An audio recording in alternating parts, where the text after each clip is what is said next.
You're listening to Answers for the Family with Alan Cardoza, right here on LA Talk Radio. Welcome to another edition of Answers for the Family. I'm your host, Alan Cardoza, and for those of you that have been listening and sending in questions and comments, thank you so much. Please continue to help spread the word that every Monday from 11 a.m. to noon Pacific Time, this show will bring on special guests that can inspire, educate, and in some cases entertain, while bringing answers and options and making our lives happier, healthier, and more successful. And you can all do me a huge favor. Please forward one of our shows to your social media groups or to someone you know that can benefit from a particular show. And I can tell you right now, after you hear this show, everybody's going to know somebody that can benefit from it. Now, Answers for the Family will continue to address a variety of issues, such as locating your runaway teen, family crisis intervention, building self-esteem, dealing with addictions, and so much more. And we will introduce you to talented authors and new innovations in the areas of health, security, and sometimes fun for you and your family. The high bar. There you go. Now, our topic today is breaking the cycle of codependence between parents and young adults. Since 1993, our guest, Douglas-Bodin, has worked with more than 2,000 children, adolescents, and young adults in a variety of educational and treatment settings. Currently, he is the CEO of the Boden Group and has developed considerable experience coaching families. In addition, his expertise includes working with the legal system towards alternatives to sentencing for juvenile and young adult offenders. He is also an expert in the integration of therapeutic outdoor experiential programs in the intervention process. Douglas is the architect of a unique team approach that the Boden Group brings to its cases and developed an integrative approach to serving clients that he has shared with the industry. He also lectures at hospitals, high schools, and to a wide range of professional groups and colleagues. Douglas has been featured in local, regional, and national newspapers, magazines, and journals, and has appeared on radio and television shows regarding various topics relating to working with children and families. He is the recipient of the National Association of Therapeutic Schools and Programs 2009 Essential Peace Award for outstanding service educating members of Congress and Senate about the therapeutic treatment and education industry. He was also the co-recipient, along with Miriam Boden, of the 2011 Reaching for the Stars Award from the Sky's the Limit Foundation for their career in outstanding service to young people and their families.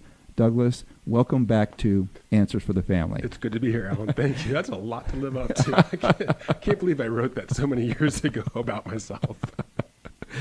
Well, having known you that long, I know that it's true, and that's actually one of the things is that although we get information from different sources as we're putting this together, the fact that I also know you allows me to know that it's true. Some credibility. Okay. Yes, exactly. So, as I said in the introduction, we're going to talk about codependency. One of the great things about this show is, and we get a lot of feedback about this, is we send out a press release and we say, this is who's going to be on the show and this is what the topic is. So the beauty is that most of the people that choose to listen to this show are interested in that topic, which allows us to go a little deeper than the average show that wants a quick kind of a bullet point answer type of thing. And at least that's the feedback we've gotten. Fantastic. So, I know, and I've heard you speak on it and such, one of the things that you say about codependency, I've heard you say that it is necessary. Can you explain that? Well, sure. Parenting requires that one be codependent, whether it's a God-given phenomenon or evolutionary, take your pick. We're required to meet the needs of our children when they're young, to save them, to protect them, to help them, to nurture them, essentially. And it's still fine in young adulthood. The problem is when you start talking about addiction and problematic behavior, failure to launch is a popular term, that the codependent instinct becomes counterproductive and in fact tends to endorse, underwrite, support a negative or self-destructive lifestyle on the part of the young adult. Mm-hmm. Now, again, many people, as soon as you hear the word codependency, we instantly think of that negative side of it. Right. So, which is why I wanted to start with the fact of, there is a positive side to it. I want to normalize it. Exactly. I want to say it's a normal part of parenting, so there's less stigma to acknowledge I'm a codependent, like I meet needs of my own by meeting the needs of my children, and I get a lot out of it. There's a lot in it for me to meet the needs of my children. It's just that when it becomes counterproductive is when we need to call it out, and it starts to have that more negative connotation. So for all of the parents out there, and I'm included as well, how do we know when we've crossed that line? Well, here's my quick little reminder. I call the twin pillars that undergird codependency hope and fear. Okay. All right. And you can pretty much be sure if you've got a young adult child and you're operating whatever action or inaction it is as a result of your hope or your fear, you can be sure it's an act of codependency. So when a young adult comes to their parent and says, okay, I want to try another stint at community college and I'm going to get a job at the Union 76 station and whatever, and the parent indulges it for the 6th time, you're laughing, but this is true stuff. I know. I'm looking at the 76 station out the window, but I don't think kids work in gas stations anymore. That shows how old we are. Yeah. So, but you can be sure that it's an act of codependence if you're operating out of hope. The hope at this time is the 6th time is the charm, or the fear that if I don't continue to indulge these schemes or these requests, things will get worse. Well, if I don't do this, he'll become a drug dealer or she'll become a prostitute and end up dead. So the hope and the fear are the twin pillars of codependency. We have a question that was emailed in, and I want to thank everybody that takes the time. I know a lot of people work in the middle of the day and they listen to the show later on in the evening, or they get it through iTunes or Stitcher or one of those outlets. But I think we have a question that came in already that touches on that subject that you just mentioned. And this one reads, my sister, who is also my closest friend, is hurting badly over her 27-year-old son who has no ambition, no plans for the future, and who sits in his room playing video games when he is not working at Wendy's. My sister is a widow and alone, and he is freeloading off her constantly and contributing nothing but a token, and this is in quotes, I'll mow the lawn once a month. So this person then says, I am out of ideas as to how to help her, as whatever I suggest, she says she is afraid if she forces him out, he will hate her and or will be on the street. And that's from Carolyn in Washington, D.C. Well, she just named it. That's what I'm saying. It's perfect. It's the fear, right? The fear that things will get worse or that he will hate her. So she's basically underwriting that which she doesn't want. And in economic terms, you always get more of what you subsidize, right? That's a great point. Well, she's subsidizing it. She's underwriting it. She is supporting his unproductive or counterproductive lifestyle. And she's doing it out of fear of what might happen should she not do it. This woman is out of ideas. What I say if I were coaching that mom, I would coach her towards accepting the possibility that her son becomes homeless, right? That's a possibility. And maybe we create an extrication plan or we give him notice. But that mom ultimately, again, if she were my client, needs to become clear, consistent, credible, and cohesive in her messaging that she's going to decline to continue to underwrite that lifestyle and accept the possibility of utter and total tragic failure. Yeah, it reminds me of a case where a mom, similar situation, said, well, I don't think I can go through with this, which was getting her young adult child drug and alcohol treatment, and just said, I don't think that I can go through with this. I can't force them out so that they go through that treatment. And because I know that if I do so, I'll lose my best friend. And I said, your 18-year-old son does not need a 45-year-old best friend. But she does. Yeah. Right? But in essence, in telling her, you need to look at yourself. He doesn't need a 45-year-old best friend. What's your motivation in this? Well, he's getting her needs met. Yeah. It's her, that's the co and codependent. Right. And it's also about control that she believes, and this is true for the woman who's got the sister. Her belief is that she somehow has control over another adult, right? That what he does or doesn't do is under her control. But that's a fallacy. We've never had the kind of control over our children that we'd like to think we do. But the codependent act implies that we have some control over what the outcome is, which is why I tell people, let's let go of the outcome, accept the possibility of failure. Now, and we've talked a lot about the fear side of it. Go into a little bit more about the hope side, because I think all of us as parents, we hope that our child is going to be healthy, and then we hope that our child is going to be successful, and we hope that they're going to do a lot of things. Let's talk about the reality of some of that. Well, I think normal parenting involves hope and prayers for our children's success and enjoyment in life and finding a life partner, whatever sort. And that's all, again, this is where I want to normalize it, Alan. It's all very normal stuff. I indulge the heck out of my kids. And they're not always as grateful as I'd like to see. But it's really in the context of the flameouts that I want to call it out. The hope oftentimes is that if I send my child to rehab, this time it will work. It's the 7th time we've indulged the revolving door of rehab, and the hope is that this time it will work. Well, it always works the last time. Right. Exactly. And every addict that I've ever spoken to that's gotten clean in some rehab facility has understood that this is the last time. No longer will my parents indulge this notion out of a hope that this will be so we name it. This is the first and the last time that we're going to treatment. And it's, as you said in your introduction, it's more often than not outdoor therapeutic programs. But it's out of hope. And I think sometimes as parents, hopefulness gets preyed upon in the treatment industry. Well, speak about that. How long we have? Yeah. Well, this whole thing leads into the notion that oftentimes families will send their children to treatment out of hope or fear. So it becomes a desperate act of codependence in and of itself. So my fear is that if I don't send you somewhere, things will get worse. My hope is that if I do, you'll get better. But they still, in my view, have to let go of the outcome, accept that you're going to spend what you're going to spend. We're going to do this once, and we're not going to bring you back and put you back into the basement on the video games. You're going to have to launch. This is a launching pad.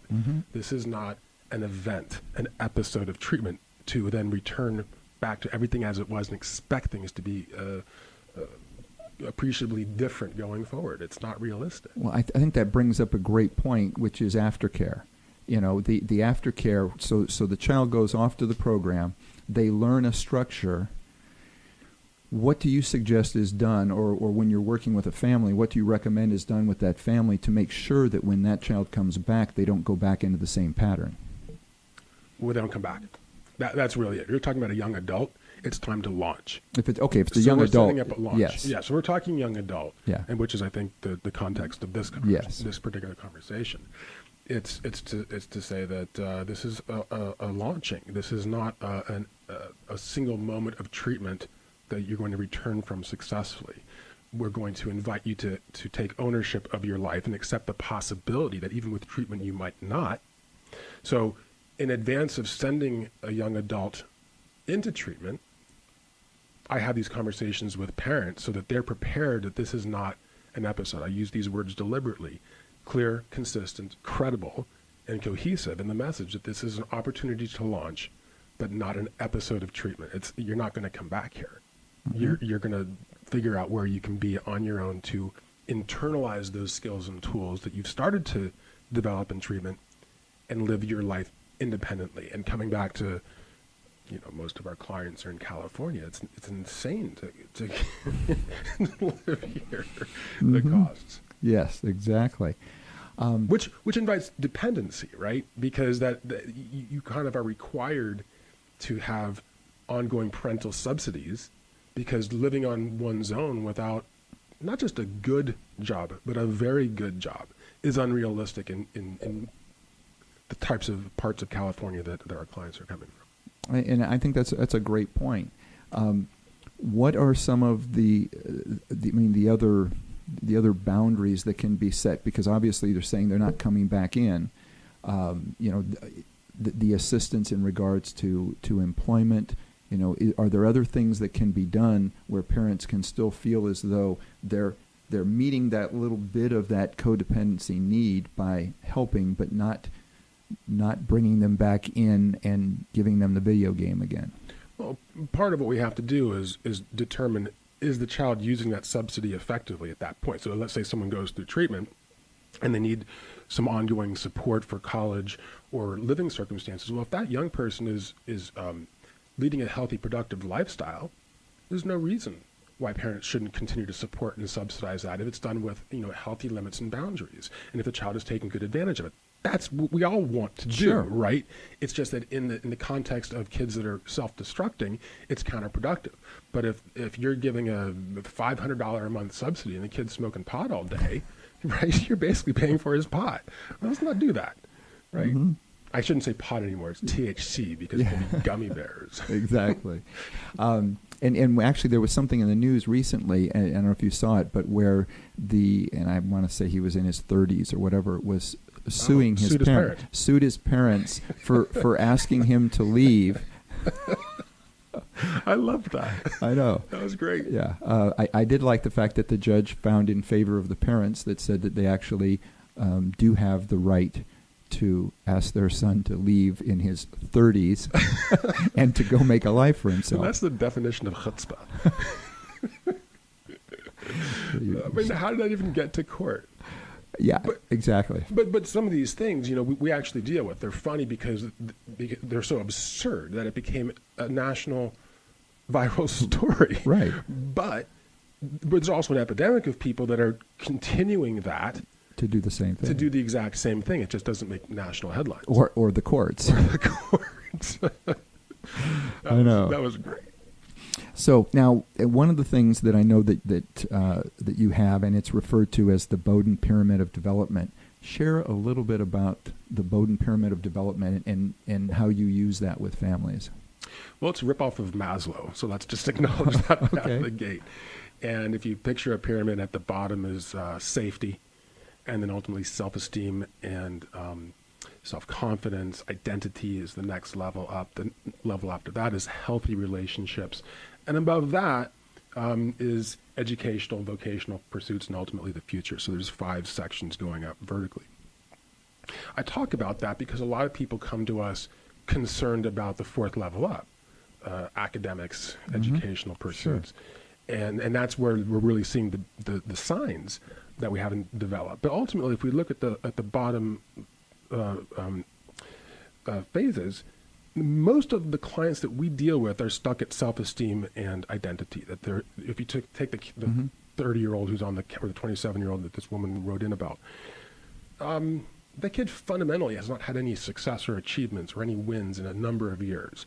I can pretty much guarantee that. And ultimately, and whether he has an emotionally safe world or not, his father passed away. That's sad. His mom is, codependent, and who knows about physical and emotional safety. But most of our clients are stuck at self-esteem. They haven't had successes or accomplishments, and therefore they haven't engaged in healthy relationships. All right, that kid's got some kids he's gaming with online who he thinks are his friends, and he's sincere about it, but they're not real healthy relationships, reciprocal interpersonal relationships in the real world. And so ultimately, a big part of why we send kids outdoors and not indoors is that they have the opportunity for physical, concrete accomplishments all day, every day, start to build a sense of self-confidence and self-esteem, and actually achieving things that are very real and immediate. And that's ultimately the foundation, getting some small wins, to feeling self-confident enough to go forth and continue to build the rest of the levels, typically in a longer-term young adult transitional living program, where they can continue to have the wins, in a scaffolded way for a while to develop new habits, new skills, and new tools. And what happens is, as the young person has some successes and wins, the parents in tandem start to have a greater level of trust and confidence in the child and a greater ability to step back from that codependent dynamic. Right. They still have to be the ones who stop first. Yes. That's really important. They have to break the rules of the game first. But that allows the kid to step into the ownership of his adult life. Yeah, it makes perfect sense. And again, it's focusing on the parent and the parent having to look at themselves and realize, what are you getting out of this? And that's counterintuitive, Yeah. right? It's not how we're taught to parent. But there's a whole huge industries teaching parents about how to be and how to control the outcome for their child. And I'm saying exactly the opposite. You have no control. You never did. Here's the converse, Alan. You know, you've been to those parties where parents are talking about where their kids are going off to college and they're puffing out their chest, and you can just see the ones. Oh, yeah. That, yeah, my kid's going to Harvard or Penn or wherever. Somehow that implies they had something to do with it. Right? Well, sometimes they did. They helicoptered their kid into straight A's. But more often than not, it's on the kid, right? We got to give them credit. So it's really the converse of what I'm talking about. Like, parents didn't cause these problems. They had no control anywhere more so than they controlled their kid doing hard work to get into Harvard. Mm-hmm. But we see them, right? You know the ones I'm talking about. Oh, absolutely. No, and I think we all have a bit of it. You know, I mean, I know that, when my youngest, when he went off to college and stuff, I was proud, but I mean, I looked at it as I was proud for him, because I know that he reached a point to where I said, if this is what you want, this is what you're going to have to do to reach that. Right. None of us are going to class for you and doing this work, but based on where you've put yourself now, you need to get straight A's from here to here to be able to get into the school that you want to go to. And so my pride comes from the fact that he did that work to get into the school. That's right. Yeah. Right. And I work really hard at hiding that pride. My kid's not looking like that guy. Yeah, I know. But I wear it. I admit it. I mean, I know that I have that. But it's pride in them and their efforts. Yes. Not that you somehow have caused it or done it. Sure, you've been a good role model and you've had the right values, but that's existential. That's not something that you're going to make them do. Yeah. Yeah. And you're right. And many of the people that we encounter don't see it the same way. Yep. So now for the families that are out there, or for some of the parents that are out there that have their 27-year-old living in their basement, watching TV, playing video games, and have 17 pizza boxes under their bed, and they have no idea, what is the type of thing that you can provide from an extraction planning that can help them to kind of go to that next step to start? Extraction planning. How can they start planning this to make it work? So, usually what I do with them, and there's no reason they can't do it on their own, is get in front of it, first of all, because I think too often the families have been reactive and not proactive. They've had to react to whatever new scheme or drama or challenge or arrest has confronted them. So the first thing is, let's get in front of it. Let's pick a date. Okay, let's pick August 1, and let's present a clear message that by August 1, we will give you $3,000 for first and last month's rent. You will have identified someplace else to live. If you're smart, you'll get a job and start saving some money, and if not, that's on you. And then let the person go. And then, but the words are essential here. A clear message. Not, they tend to get really muddy, right? All sorts of plans and contracts and this. No, it's a clear message. By X date, you're out. Here's the money we'll give you to start your life. Consistent. Do you want to? No. And I was just going to say, and when you say set a date, the vision that I'm getting, and I'm not sure the listeners are, but in setting a date, try to have them involved in that setting that date. Sure. Yeah, you want to say, well, what kind of timeline do you need? Here's what we're thinking, but let's set it together. Yes. And here are the things that you probably want to do. Right. And here's what we're going to provide that's going to be fair. And then provide that message consistently and build the credibility, because parents, we lose so much credibility because we've made threats or promises and didn't follow up. through. So by the time they're getting to me, we've got no credibility. So we've got to find some little ways to become credible. Usually by naming it first. We know we've been not credible because we have not followed through. And then cohesive, because the parents, if there are two parents, are usually split in some way, right? Exactly. Either deliberately on the part of the kid in their manipulation, or there's sort of some money on the side and under the table. So the 4 C's, there's no reason why families can't do this on their own, but find that date, find that what feels like a fair launching. And I think parents also get confused on we're kicking them out. Yeah. And so that is never the message, right? The message isn't we're kicking out. The message is we're going to give you a fair launching pad. Because we love you. Because we love you. And it's up to you as an adult to take advantage of this fair plan. And if you don't, you've owned your adulthood. We can no longer own it for you.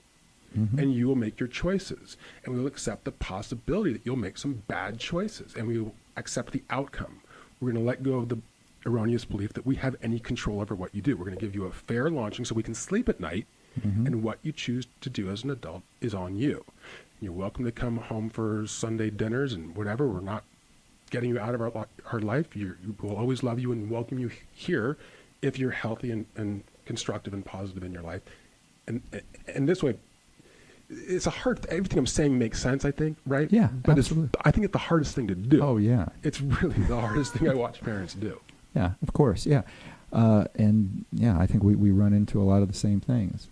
For everybody out there, we are talking with Douglas-Bodin. Our subject is breaking the cycle of codependency between parents and their young adults. We're going to take a break. We will be right back. You're listening to Answers for the Family.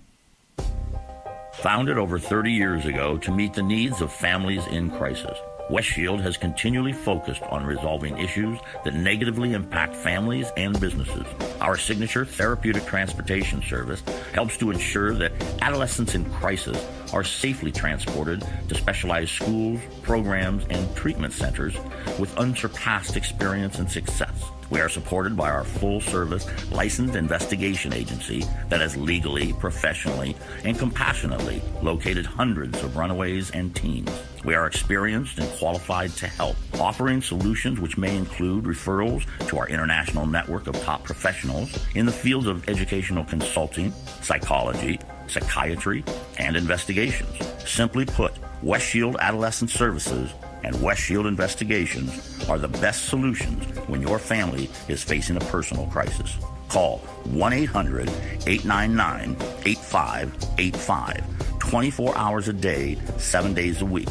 That's 1-800-899-8585, or visit our website at westshield.com. Thank you. And we're back. You're listening to Answers for the Family. Our guest is Douglas-Bodin, and we have another question that has come in, that has been emailed in, and this one reads, I agree that we are in an epidemic of codependency. I can't believe the number of my friends who have 30 and 40-year-olds still living at home. I would understand 20-somethings who may still be in school, but these are adults who should be out making a life and having their own families. Every one of them that I have had a conversation with is pleasant, but appear to be in a quasi-anxious state or with a blank look on their face. I said to my wife that it is a generation of zombies. What is your thought? And this is from Jim in Los Angeles. Well, sure, it's a generation of how can you disagree with that? We're all on our phones and walking around, and but I think he's asking a really good question, because we do have a generation of people that look. I think the notion of adolescence has gone into the 20s, that the kids are staying at an adolescent phase of development much later. Similarly, what we've also seen is the notion of childhood going into adolescence. So everything is being pushed older. Mm-hmm. That's the piece that doesn't get discussed. Have you noticed how many kids are not getting driver's licenses these days? It's unbelievable. Yeah, I saw that as well. Yeah. It's related. And I think that it comes back to the generation of parents that are parenting these 20 and 30-year-olds, and our belief that we have to do everything for the kids. We're also an indulgent culture where we have the means to overindulge our kids. I don't think a generation ago as many people had the means to do it. Good point. So it's partly a socioeconomic shift. I think in probably families where there's not the means to do it, we don't see the same epidemic, would be my guess. But there's also we've sort of accepted this notion that we don't necessarily have to achieve, right? And this is, again, our society that, hey, things are tough, things are bad. I only can get a job as a barista, if that, and I don't really want to. So I think we've also internalized this anxiety that we can't achieve in certain circles unless we're achieving at the very top. If you're in Silicon Valley or here, if you're not, it's that stratification. And what's your thought on from the standpoint of when we're being asked to actually work or, to provide any sort of income at all? Because I know my thought is going back, the idea of working was, as soon as you can get a paper route, as soon as you can get a busboy job, all of these things, and you had to get a permit from your high school, but most of us had it. You got the permit from high school so that you could work at some job and start learning how that works. I think now, those jobs are gone, and so we really have kids starting to go out and look for their first job out of college. Right.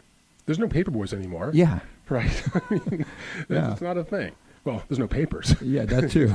Right. I think it goes back to the indulgence at some level, right? We have the means to do this. And another economic expression is that I like, out of deprivation comes motivation. Well, a 25-year-old who's sitting gaming all day, 8-10 hours a day, and has the 17 pizza boxes, they're not deprived of anything. They've got the stimulation. They've got the socialization, right? They think they're doing something, and it becomes habitual. So they're not deprived of anything. And this is why, to me, I go back to, we've got to stop the subsidy. You always get more of what you're subsidizing, economics. And the families don't get that because they are somehow meeting their own needs by meeting the needs of their child. They somehow feel like they're better parents by supporting them when the child's being the victim, or he's depressed, or he's addicted to pot or whatever. So they're getting their own needs met to feel like they're good parents. That's the in codependency. Yeah, as you were saying that, I was thinking, it's a story which I think I've told on the air before, but with my oldest son when he was in middle school, he came home and told me that a much larger boy was extorting him for money. And so the way he explained it was, the boy came up and said, "Give me $5 for lunch." He said, why am I giving you $5 for lunch? He says, "Because I'm hungry." So my son reached in his pocket and he said, "I've only got $2 extra, but if you're hungry, I'll give you that." So he gives him that. And the kid says, "Tomorrow, you bring me the other $3 you owe me, or I'm kicking your ass." Wow. So my son tells me this story. The codependent dad in me almost immediately wants to get on the phone to the principal. Sure. I'm going to get on the phone. I'm going to fix this right now because this is not going to happen to my son. Absolutely. And my son looked at me and said, "Dad, can you not fix this?" Right. "I got it." I'm like, "Okay." Well, I couldn't control. It's every fiber of your body. I know. Right? I know. To just go and throttle this kid. I know. So I came up with an idea on how I could satisfy me and satisfy what my son is saying, and I typed up a letter of exactly what my son had just told me, and typed it up and dated it and signed it, and I put a copy in his backpack and I kept a copy for me, and I said, "Whatever happens, if you have to do anything, give this to the teacher." And what ended up happening was the kid did take him out. They went out in the back field, and my son had a martial arts background, and when the kid took a swing at him, my son put the kid down.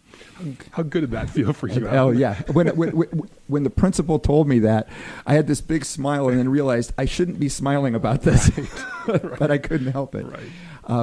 But the beauty of it was that when I got the call from the principal to come down because my son's been in a fight, I went down there and she showed me the letter and said that because of that letter, the other kid is getting suspended and my son isn't. But she said the other reason why he wasn't being suspended was he knew to put the kid down, but once he was down, he didn't do anything. He didn't try to hurt him. He was defensive in everything that he did. I felt like that was one of those things to where it was like, okay, I satisfied my issues, but I was able to let my child do what he felt was right. And I loved the fact that he was even strong enough at that point to see where I was going and stop me. Right. You know, that's a great story, because that is so emblematic of what it feels like, right? That sort of gut instinct that you're going to protect. And that's a very normal, natural thing. But it also shows a certain self-awareness or mindfulness on your part that, wait a minute, I've got to let him develop and grow in his own way. And I think that a lot of times the kids that I end up dealing with weren't given such opportunities because their parents, out of their own fear and anxiety of what would happen, step in, control, and don't allow the child to develop the kinds of skill set and self-advocacy that your son clearly has. Yeah, but as I said, that it probably wouldn't have gone that way if he didn't stop me, if he didn't tell me, Dad, let me do this. Well, that's why it's a great story, because I think any parent can relate to that. Yeah. Or at least dads. Yeah, exactly. Right. That we want to solve it ourselves. We want to fix it. Mm-hmm.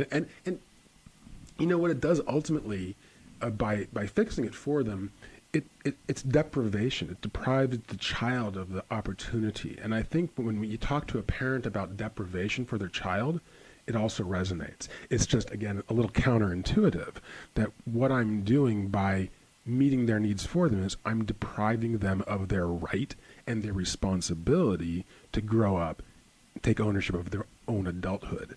So when you talk in terms of deprivation, I think parents get it. Yeah, and as you were saying, it actually reminded me of another story, which for those our age, we know that there was a Freddie Prinze Sr., or at least my age anyway.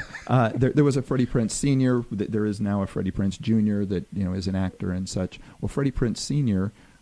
At a very young age he was a successful comedian.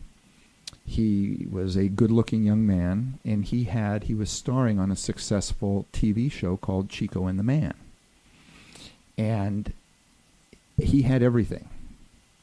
And nobody had ever said no to him. And he had a girlfriend that broke up with him. So he committed suicide. He shot himself because he had never been told no. And I read about it afterwards. And because success had come so easily to him, just nobody said no. I mean, he was funny, he was handsome, he had everything going, he had a ton of money. And one of the things in one of the interviews, one of the parents had said was, he didn't know how to deal with being told no. But that's sort of our culture. That's sort of our parenting. We have books now about how to help set limits and get your kids to be more resilient. We've got free-range parenting. I mean, that's a thing. Like, we have to call it something because it's so opposite from how we've been parenting. And so that story about Freddie Prinze is sort of emblematic of how a lot of kids are being raised. Yeah. They're not being told no. They're not having the opportunity. They're being deprived of those opportunities to develop resiliency. Well, and which is one of the reasons why when you brought the term up, being deprived, and what made me think of the fact that we're also in a society now to where suicide is at an all-time high. Right. Okay, why is that? Okay, this may be one of the reasons, because they don't know how to deal with anything because they've never had to deal with anything. Right, and there's also a lot of things coming at them. I would not want to be a teenager today and deal with social media and all the anxiety that creates. Mm-hmm. Sure. It's a whole. Look, you know how I feel about regulations and government. But if there's one area where we need to figure out how to limit access, it's with adolescents and phones and devices and screens and social media, because we're learning more and more. This is off topic, right? Yeah. But it's more and more. I think it's related to the anxiety and the suicidality. Absolutely. But I think there's more and more damage happening that the developing brain is being deprived. Well, and being as you brought it up, it's actually happening in more ways than just the way in which we're talking about, because I've had guests on this show now that is talking about as far as the waves themselves, the actual things, the way it's affecting our brain waves by having them on, I don't use the headsets anymore, the Bluetooth headsets anymore, because after sitting and reading about what it does, it really is causing more problems as well. So that's even more reason to the screen time, the Bluetooth, the whole thing. Well, that's why I'm wearing this tinfoil hat. Yeah. Yes. And for those watching on Facebook Live,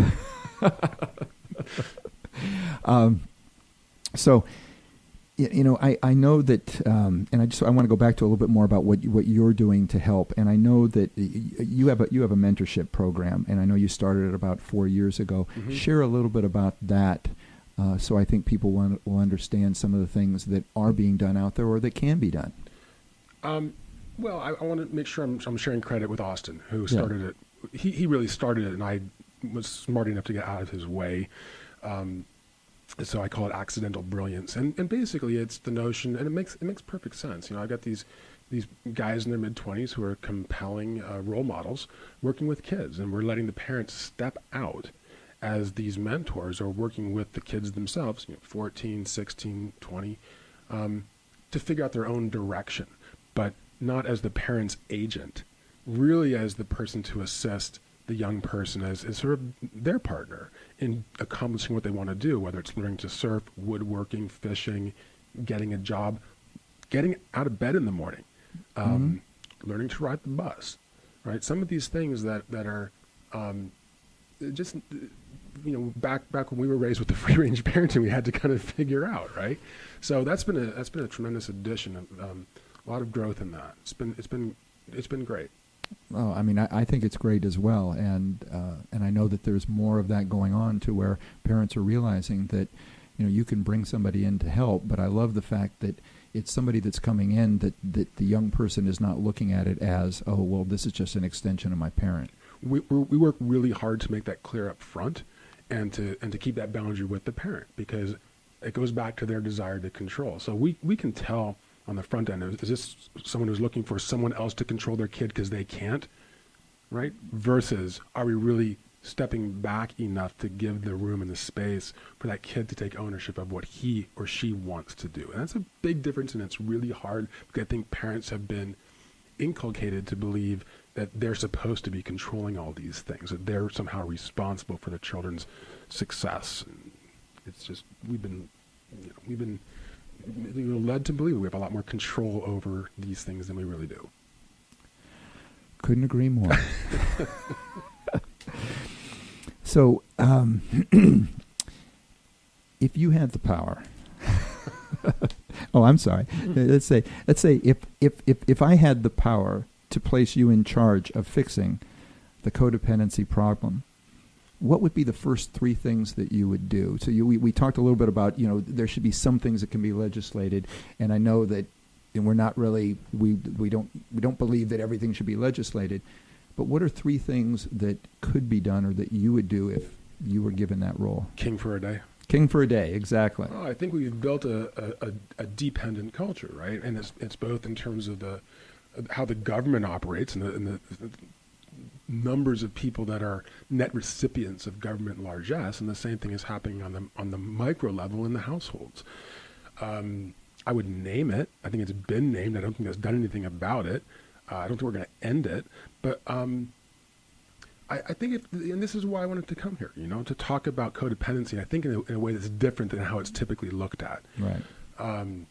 So we'd broadcast this show, make it mandatory. I think another thing that we could do is stop indulging the codependents. I think there's a lot of professionals who take advantage of the parental anxiety and fear. You could say, in my case, right? These people, they're fearing what might happen if we don't intervene at a tremendous level, right? And I try to be very careful about whether I'm participating in an act of codependence with the families. You want a third thing? Well, actually, before we come back to the third thing, as you were saying that, it just reminded me of a young person, and it kind of ties into what you were saying. A young person that I was speaking with, and we were transporting him to a program in Utah, and as we're going there, he says, this isn't my fault. And I said, well, nobody is saying that it is. I said, you're going to a place where, there's people that can help and work with you and so on and so forth. He goes, no, he says, what I mean is, he says, my therapist told me that this isn't my fault, that it's because I'm being raised by a dysfunctional family. Well, so that's probably the third thing, right? Yeah. We've also got a culture that has indulged this notion of victimhood. Yes. Right? That I'm a victim of bad parents. I mean, that's as cliche as it comes. But I think more widely, we've got snowflakes on college campuses that have been indulged, need safe spaces when their feelings get hurt. We've got that stuff going on. But that's emblematic of what's happening more broadly in the culture. That's not happening by accident. It's indulging a sense of victimhood. So that's probably the third thing. Yeah. I couldn't agree more. One of the things that I love to do in regards to the show, and we've probably got about 4 minutes or so, is and I appreciate those that send in the comments afterwards, because we get comments that come back that say one of the things that they love are the success stories. Share with me a couple of your favorite success stories in working with families, so that people can sort of see maybe where things started and where they became at a later date when they got back in touch with you. Well, I guess my favorite success story is the mentoring program, because these are young guys who went to wilderness programs and therapeutic boarding schools and came back ultimately, name it, name anything bad a kid can be doing in their teens. And I don't want to lay them out, but we can use our imaginations. And to come back and want to give back, to want to work with the kids themselves, I mean, to me, that's astounding. It shouldn't be astounding. And I've got 3 guys now that have been through programs who are now working with other young people. And the thing is so they're giving back to this next generation of young people who are deriving more benefit than they would just by being with a clean person, but being with someone who's been where they've been, right, and can relate. And I've seen, so that to me, it's almost success by proxy, right? It's like, these are guys that I helped, and very, very proud of it. Well, and more than your story, this is now their story. This is their story, exactly. Yeah, so yeah, it's which is great, right? And that's related to countless kids that I've had that have helped get back into working in wilderness programs, and they're giving back. And I can name 6 wilderness therapists today who are former clients of the Boden Group. Those are tremendous stories, because it's affecting lives with a sort of multiplier effect, right? So to me, it's broadly that kind of story, and I would say that the whole group, it's me, but it's the other people on the team, sure, that are there currently, historically. So that's been the really gratifying part of a 25-year career. Absolutely. Well, I mean, we are just about out of time. I mean, for everybody out there, if you get the chance, I mean, go to the website, share this out with somebody that you know, because I think we all know somebody that is dealing with some of these issues. And Doug, I just really want to acknowledge you, for you and your group for the things that you're doing, because that's kind of what you're paying it forward. And so you have people in now, generations of people that right. are now paying it forward right. to helping the next generation. So I just really want to acknowledge and thank you for what you're doing out there. Thanks, Alan. You're very welcome. And for everybody out there, please be sure to put on your calendar and tune in next Monday when our special guest will discuss her new book, Work That Matters, Create a Livelihood That Reflects Your Core Intention. So see, that ties right into what we've been talking about. And please visit our archives of past interviews at answersforthefamily.com, or you can subscribe through iTunes, Stitcher, or YouTube. And if you like what you hear, please leave a review. It'll help us. It'll reach more people, and it's greatly appreciated. The next time you're on Facebook or Twitter, please remember to stop by our page. Check out some of the latest posts. If you like what you read, please like us. Be good human beings, and be with us again next week on Answers for the Family.